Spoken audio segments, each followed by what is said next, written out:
I need to try it first. Yeah.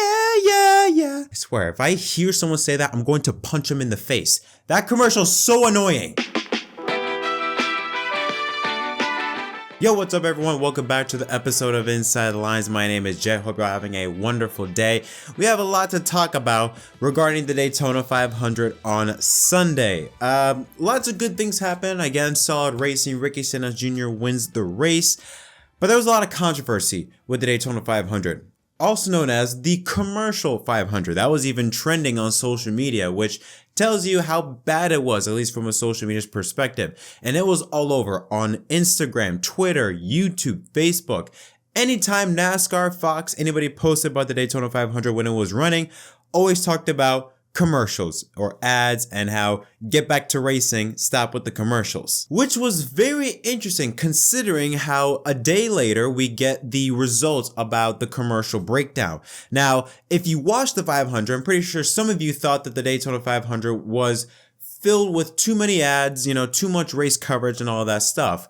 Well, actually, if you look at the 500 compared to previous 500s, actually remained around par. GP Laps Jake posted this on Twitter. He posted an overlay of the Daytona 500 from the past 23 years when Fox first covered the Daytona 500 in 2001, 2010, and this year in 2023. Now in 2001, there were 19 commercial breaks that missed 75 laps in total. 71 of them were under green flag conditions, meaning that 35.5% of the race under green had ads. 2010, 20 commercial breaks, missed 68 laps, 54 of them were green flag, for a total of 27% of green flag racing missed.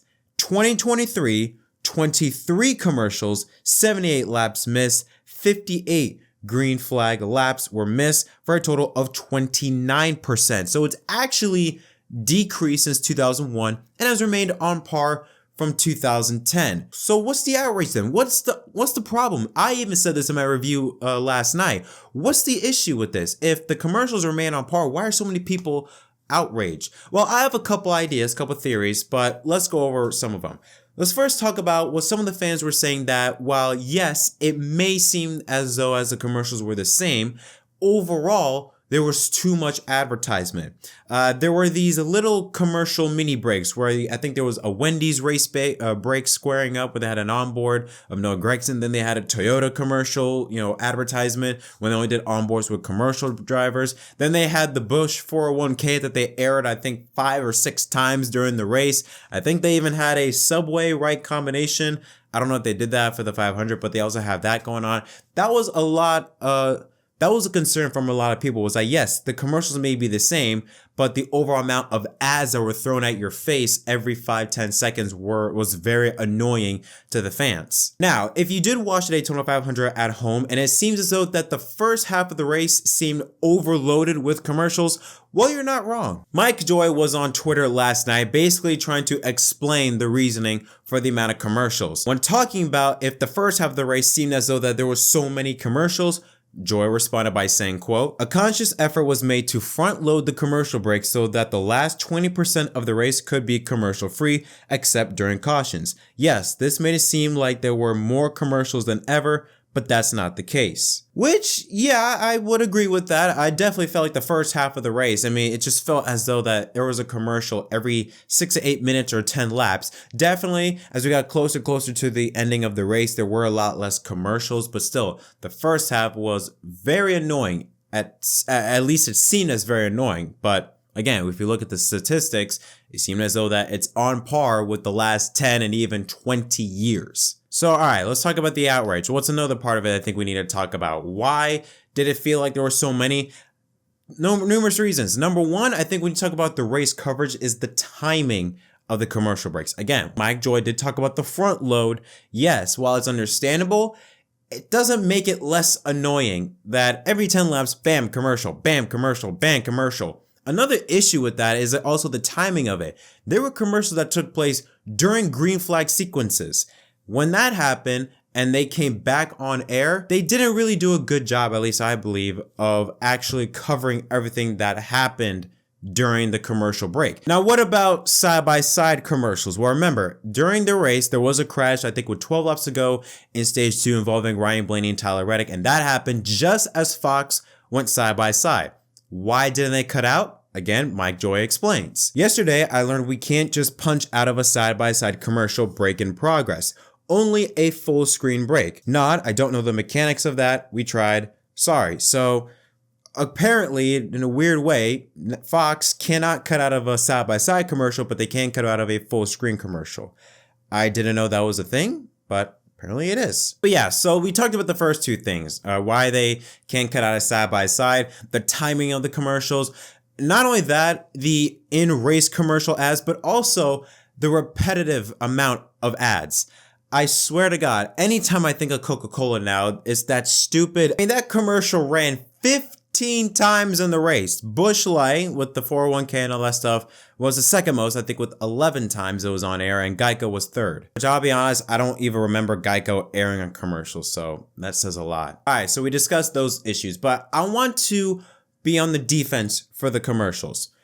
I completely understand commercials in NASCAR. I understand that. As much as we hate it, NASCAR and Fox, NBC, they needed to make a profit. At the end of the day, yes, Fox and NBC may care a lot about NASCAR, but at the end of the day, they have to make money somehow.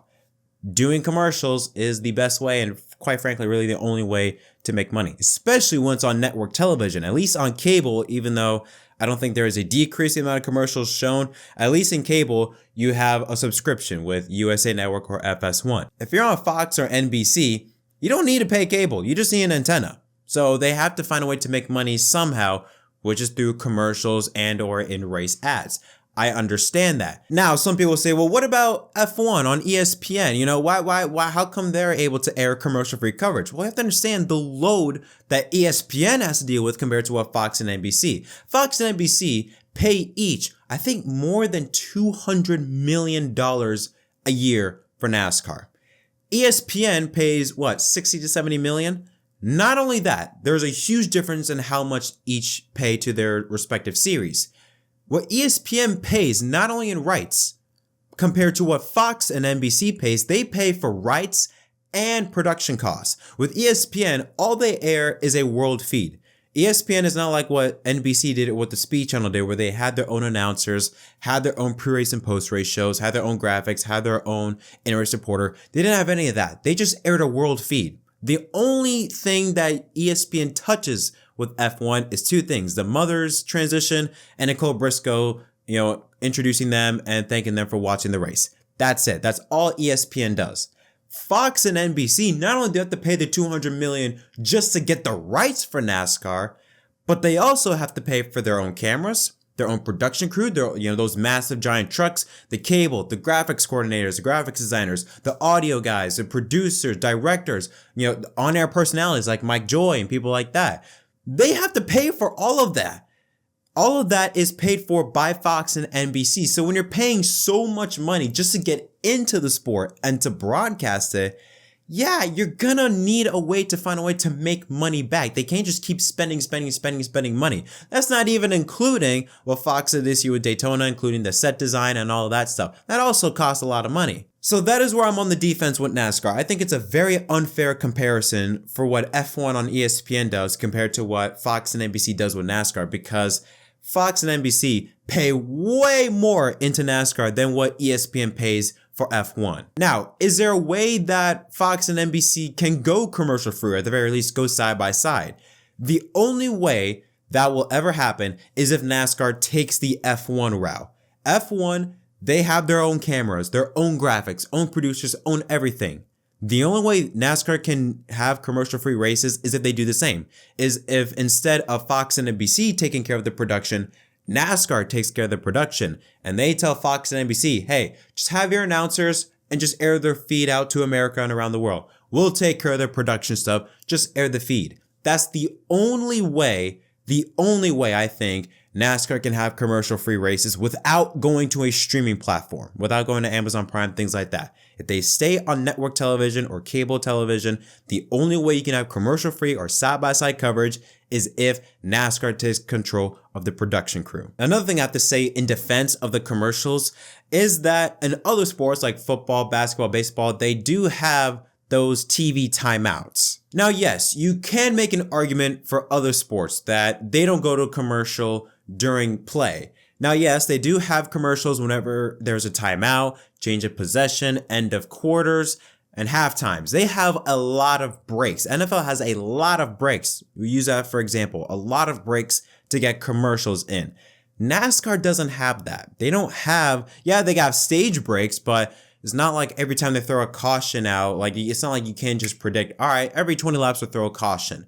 You know, you can't really predict that. NASCAR and racing in general is in a different situation how they deal with commercials compared to how football, basketball, and baseball, since yes, there is multiple ways that the stick and ball sports can get commercials in. With NASCAR, generally speaking, if you were to only wait for a caution to air a commercial, sometimes there have been races that have had zero cautions. I'm talking about natural cautions, not stage cautions, but there have been races that have had zero cautions. Well, that's the case. That means you air zero commercials, which means that the TV networks lose out on money, which at the end of the day, they have to make money. So I can understand why people bring up the stick and ball sports perspective, but I don't think it's a fair way to judge NASCAR and how they treat with commercials. But again, I go back to that graphic with 2001, 2010, and 2023. Why is it now it's an outrage, but maybe back in 2001, it wasn't that big of a deal? Again, I think it revolves around society and how they deal with patients in general.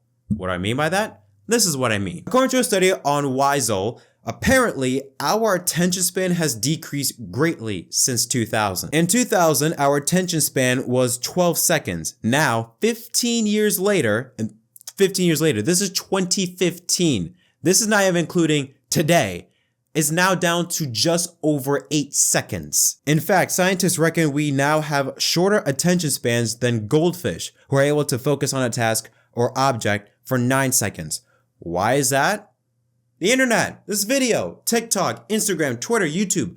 Nowadays, we get everything at an instant. We get news, bam, instant video, instant post, instant news tweet, instantly. We get everything at an instant. So because of that, for example, maybe back then in 2000, how long it takes to turn on a computer? I don't know, I wasn't born in 2000, but I'm pretty sure it takes a lot longer back then than it does now. So back then, probably people could handle things a lot longer. They could handle waiting, handle dealing with things that take a while to come back on or to show up. But nowadays, with things happening so quickly and things are just happening at an instant, people in general have a shorter attention span, not only to how they watch things, but also how patient they are. Because things happen so quickly, they now want to get everything quickly, everything at an instant, instead of being able to wait for an information to come out, an update to come out, whatever the case may be. They're now wanting to get everything quickly, meaning they're impatient. Anything that happens for a long period of time, they're sick and tired of it. They want to get over it. They want to be done with it. The same thing could apply to commercials. Maybe back then, they could handle all that. I could be wrong. Someone in the comments that watched the 2001 Daytona 500 or NASCAR races in the early 2000s, let me know. But maybe back then, they could handle the amount of commercials. It just, they just didn't mind it that much. But nowadays, I feel like our attention spans and our patience level has lowered so much to the point where things may stay the same, but we just get more and more agitated very quickly, or at least a lot quicker than 20 years ago.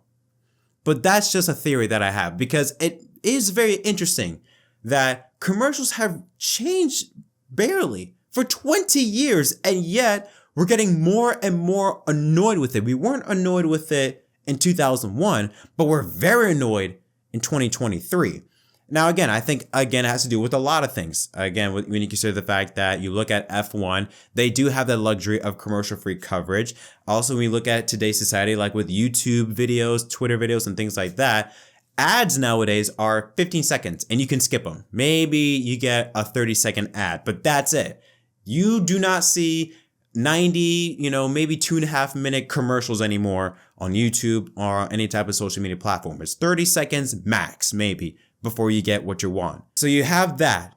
You topple that with maybe the timing of the commercials, and also maybe the production is not as good to the point where it can at least hold its own weight. And it's kind of like, yeah, you have to deal with the commercials, but at least you get good coverage to help, get you up to date on everything you need to know. A lot of things kind of ball into this mess that we have. And again, the only way I can possibly see NASCAR and commercials that being settled is two ways. Number one, Fox, NBC no longer have to deal with production. They just have to air the rights. They just have to air the feed. NASCAR takes care of production, or NASCAR streams on Amazon Prime, or they have their own network. If NASCAR had their own network to at the very least offer fans an ad-free service, guarantee a lot of fans would sign up for that, including me. But those are just my thoughts on the situation. What are your thoughts on NASCAR commercials as a whole? And if you have been watching NASCAR for a long time, for 15, 20 years, tell me, do you feel when you watch races back then in the early 2000s, did it always feel like this? Did you always have this feeling of too many commercials, or did this start just recently?